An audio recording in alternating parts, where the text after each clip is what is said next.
พบกันยามเช้าถือเก้าทุกคนมื้อนี้เช้ากิ๊กเชียนค่ายผักห่มเด้อเนาะแม่กำลังลูกอยู่ปลูกกินให้เลยทุกคนแต่มันงามเนาะมันงามดีจนได้ค่ายนะโอ้กวางตุงดอกหรือผักกาดส้มนี่กะโบเน่เนาะอาจจะได้ค่ายก็เป็นไปได้เพราะว่ามันงามบรรยากาศตอนเช้าก็สิได้มาอยู่สวนผักหน้าบานเส้นเก้าเส้นเดิมคนอดอวดบ่ได้เนาะสักทีก็อวดเส้นผักหน้าบานเนาะแต่บ่ได้เฮ็ดดอกเนาะแม่เฮ็ดนี่เลยนะผักห่มเป็นผักห่มแดงกิโลเท่าได้แม่โล 15,000กีบทุกคน30กินนะผู้กินก็ได้ผู้ปลูกก็สะอ่อนเนาะมักปลูกเนาะปลูกแล้วก็งามแล้วก็ได้ขายแต่ว่าโลนึงก็สิไล่ก็ไล่บ่ไล่ก็บ่ไล่เนาะมันอันนั้นมันกกตุยกกอวบดิอันนี้ก็กวางตุงดอกก็เป็นดอกล่ะเด็ดเนาะมันนี่เนี่ยเด็ดเอาดอกเอาซ้อมมันแล้วก็ให้มันปง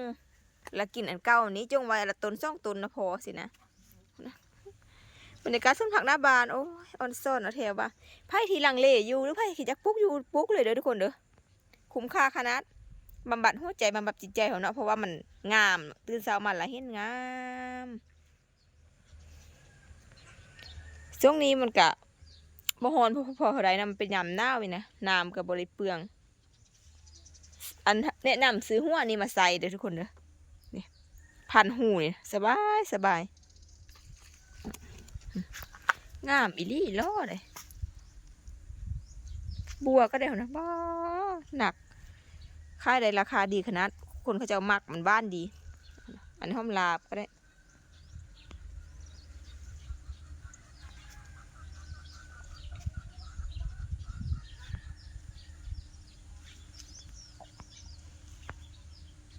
สลัดก็งาม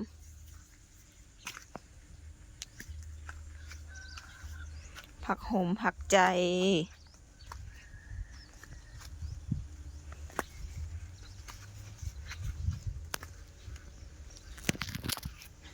1กิโล15,000กิบไปใส่จุ่มใส่ดัดใส่เศษส่วน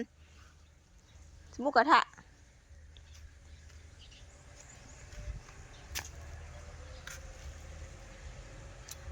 อันซ่อนว่างาม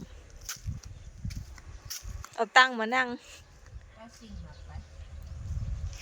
เนาะแปลสิ่งมาใส่อันนั้นก็ได้ทุกคน